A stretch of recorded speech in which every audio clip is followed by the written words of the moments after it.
सिंधुदुर्ग जिल्ह्यातील वेंगुर्ला हे तालुक्याचं मुख्य ठिकाण व अरबी समुद्रावरील एक महत्त्वाचं बंदर. वेंगुर्ला हे सावंतवाडीच्या पश्चिमेस 33 किलोमीटर अंतरावर आहे. इसवी सन 1638 मध्ये डचांनी फिंगेर्ला नावाने या शहराची स्थापना केली. डचांची मुख्य व्यापारी वसाहत येथे होती. 1660च्या सुमारास याचा उल्लेख मिंगेर्ला किंवा मिंगरेला असाही आढळतो. याच वर्षी छत्रपती शिवाजी महाराजांनी येथे आपले सैन्य ठेवलं होतं. त्या काळात वेंगुर्ल्याहून बंगाल, सुरत याशिवाय बटेविया, जपान, श्रीलंका, हॉर्झम म्हणजे आताचं इराण, बसरा म्हणजे आताचं इराक व तांबड्या समुद्रालगतचे प्रदेश यांच्याशी व्यापार चालत होता.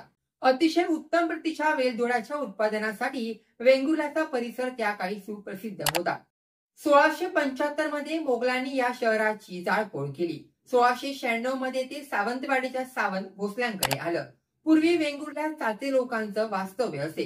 1872 साली सावंतवाडीच्या संस्थानिकांनी वेंगुर्ला हे इंग्रजांस दिल्यामुळे चाचे लोकांचा बंदोबस्त झाला. ब्रिटिशांच्या कारकिर्दीत हे एक भरभराटीस आलेलं नगर होतं.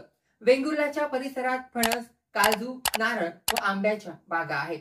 शहरात आंबा व काजू संशोधन केंद्र असून काजू प्रक्रियेचे कारखाने वेंगुर्ला शहरात आहेत.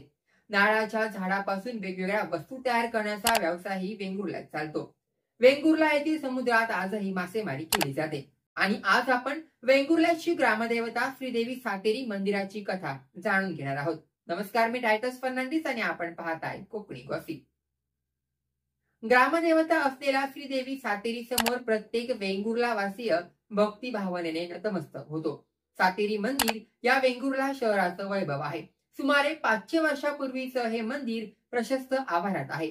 50 फूट रुंद व 150 फूट लांबीचं संपूर्ण जांभ्या दगडानं हे मंदिर बांधण्यात आलं आहे. प्राचीन वास्तुस्थापत्य शास्त्राचा अजोड नमुना म्हणून प्रसिद्ध असलेले 4 ते 5 फूट रुंदीच्या भिंतींवर पूर्णपणे दगडी कमानींवर व जुन्या घाटणीच्या पण वैशिष्ट्यपूर्ण बांधकामांवर हे मंदिर उभा आहे. दरवाजा सोडल्यास लाकडाचा वापर न करता बांधलेलं पूर्ण दगडी मंदिर म्हणून कुतूहलानं मंदिराकडे आजही पाहिलं जातं. बांधकामात उठून दिसणारा माडीचा भाग व त्यामागे मंदिराच्या सौंदर्यात वाढ करणारा गोल घुमटाकार कळस आणि त्यावरील सुवर्ण कलश, मंदिराच्या सौंदर्याला साजेशी सुबक दगडी दीपमाळ व तुळशी वृंदावन हे मंदिराचं खास आकर्षण आहे. वेंगुर्ला हे नाव या नगरीत पडण्यास कारण अशी एक कथा या भागात आजही प्रचलित आहे. त्या कथेचा संबंध श्रीदेवी सातेरीशी आहे. श्रीदेवी सातेरी ही मूळ अणसूर या गावची. वेंगुर्ल्यापासून 6 मैलांवरचे हे गाव त्या काळी सुब्याचे प्रमुख गाव म्हणून प्रसिद्ध होतं. वेंगुर्ला हे शहर त्या काळी अस्तित्वात नव्हतं. अणसूर या गावात श्रीदेवी सातेरीचं मंदिर आहे. आज त्या मंदिरास मूळ भूमिकेचं मंदिर असं म्हटलं जातं. त्या मंदिराचे परब व गावडे हे 2 प्रमुख मानकरी आहेत. त्या काळातील परब कुळातील एक पुरुष म्हणजे सध्याच्या वेंगुर्ल्याच्या परब कुळाचा मूळ पुरुष नित्य नेमानं वेंगुर्ल्याहून 6 मैल चालत अणसूर येथे जाऊन श्रीदेवीची पूजा अर्चा करीत असे. पुढे वृद्धापकाळाने चालत जाणे अशक्य होऊ लागल्यानं त्याने देवीची मनोभावे करुणा भागली. श्रीदेवीच्या दर्शनाची व्याकुळता व उत्कट निस्सीम भक्तीमुळे त्या पुण्य पुरुषास एके दिवशी दृष्टांत झाला. देवीने प्रसन्न होऊन सांगितलं की मी तुझ्या जवळ येईन. तुझ्या गायीने ज्या ठिकाणी पान्हा सोडलेला असेल त्या जागी मी आहे.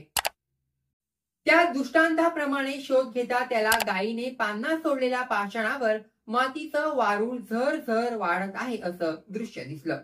ते पाषाण पाहून त्या पुण्य पुरुषानं अति उत्कट भक्तिभावाने त्या वारुळास मिठी मारली व सांगितलं, आई आता तू येथेच थांब. त्याबरोबर वारुळाची वाढ थांबली. मिठी म्हणजे वेग हा शब्द त्या काळी प्रचलित होता. वारुळ वेग मारून उरलं, यावरूनच वेग मारून उरलं ते वेंगुर्लं असं या नगरीचं नामकरण झालं अशी दंतकथा आजही सांगितली जाते. श्रीदेवी सातेरी वारुळाच्या रूपानं प्रकट झाल्यावर कालांतरानं तिला एक आकार देऊन मुखवटा तयार केला गेला.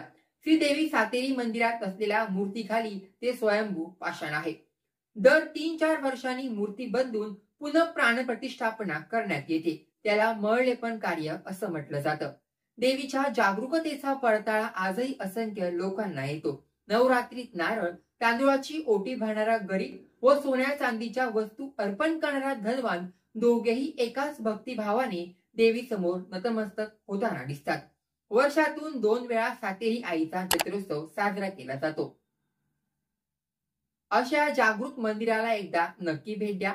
यासोबतच मी इथेच थांबतो. कोकणातील आणि गोव्यातील अशा गॉसिप पाहण्यासाठी तुम्ही पहा फक्त कोकणी गॉसिप. नमस्कार.